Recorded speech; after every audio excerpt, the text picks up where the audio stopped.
Well, today, Washington, D.C. marking 5 years since the January 6th Capitol riot. On that day, a mob of 2020 election deniers violently stormed the U.S. Capitol in an attempt to stop the counting of electoral votes. Dozens were hurt and 5 people died in the siege and its aftermath. Now, in the aftermath, hundreds of rioters were charged with federal crimes, and some of those rioters marched again today. They say it was in memorial of the people who died. Inside the Capitol, law enforcement and the family of fallen U.S. Capitol Police Officer Brian Sicknick were among those who packed an emotional hearing. We have team coverage for you tonight as we follow both of the events marking that dark day. John Duran was at that Defendant march, but we start with our chief investigative reporter Eric Flack at the Capitol. Flack, 5 years later, Democratic lawmakers say that some Republicans are fighting efforts to honor police who protected the Capitol that day. Yeah, Annie, 5 years later, and today the police officers who lived through January 6th, the family of a police officer who died defending the Capitol, say the fact that a permanent memorial like this plaque and the fact that it's not permanently installed here at the U.S. Capitol is an outrage. In a city full of monuments and memorials, right now there is no marker at the U.S. Capitol of what happened here 5 years ago, when law enforcement fought back thousands of rioters. Former U.S. Capitol Police Officer Harry Dunn and D.C. Police Officer Daniel Hodges were right there among them, both part of a packed hearing room Tuesday marking the 5-year anniversary of January 6th. Video of Hodges' brutal assault by those rioters replayed to drive home the brutality of the day. I mean, I've seen that video so many times.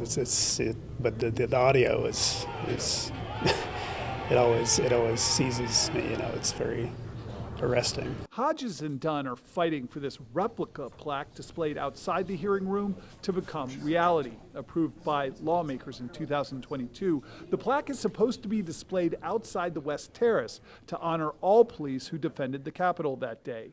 But Speaker of the House Mike Johnson has blocked it from going up. On Monday, Johnson questioned the legality of the legislation that required the plaque's creation. Well, one is the law. I think that's the easy answer. Hodges and Dunn have sued the architect of the Capitol over the delay. It's an accurate representation about what happened that day, and it honors the police officers for their efforts and their service that day.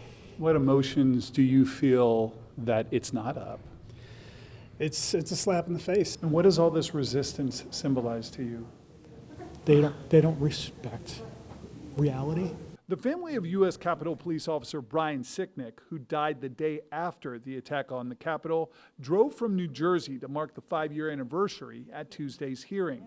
Craig Sicknick, holding tight to his brother's U.S. Capitol Police hat, included in belongings just returned to the family by the FBI 1 month ago. And honestly, at the end of it all, my brother died for absolutely nothing. You believe that? That's what I say. I say, what did he die for? Speaker Johnson has said because the legislation that ordered the creation of this plaque was attached to a funding bill, it's not legitimate, and if Democrats want something like this up permanently, they're going to have to go through what he calls the proper channels. Meanwhile, the Justice Department is trying to get that lawsuit brought by former Officer Dunn and Officer Hodges thrown out of court. Reporting live at the U.S. Capitol, Eric Flack, WUSA9. Eric, thanks for that. Today, a group of people, including former Proud Boys leader Enrique Tarrio, marched from the Ellipse near the White House to outside the U.S. Capitol building. And organizers say their purpose was to memorialize those who died on January 6th. Our John Duran followed their protest and has more on what they said live from the Capitol tonight. John. Yeah, and Annie, that march ended on the lawn just west of the Capitol building behind me. The permit for today's march expected 250 people.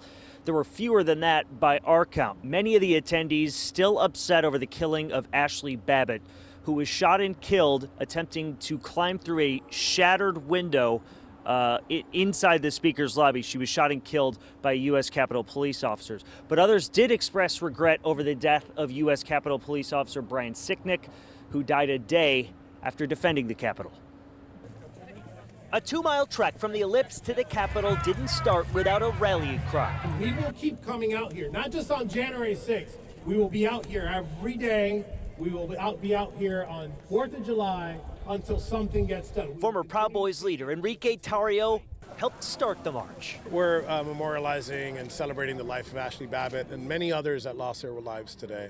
And that's the only thing that we're here for. We're not here for anything else. There will be justice for all. Tammy and Brian Jackson came here from Texas and were here 5 years ago. Well, I'm very grateful. I'm glad to be back, free man, no shackles and chains on. So I'm really here just to memorialize Ashley Babbitt and the other three that died that day. Well, I think I'm really happy that our men are home, to be able to come back and get a sense of closure and to heal a little bit from everything we've been through in the past 5 years.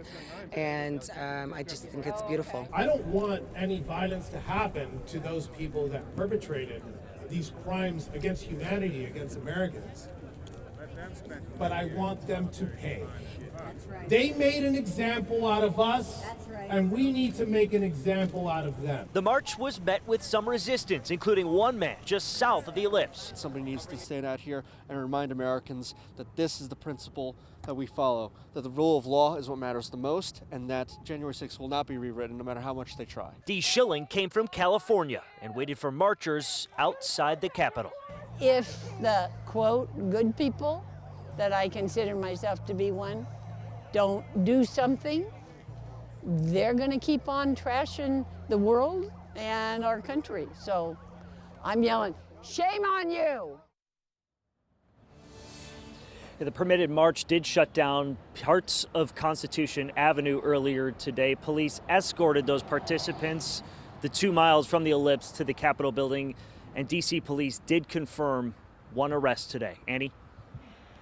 John Duran reporting live. Thank you. Right now on WUSA9 Plus, you can catch our award-winning special. It's called Democracy Divided, and it takes you moment by moment through that day with firsthand accounts from congressional staffers and police, along with hours of body cam and rioter video. Democracy Divided, again, streaming right now on WUSA9 Plus. Today in Prince George's County.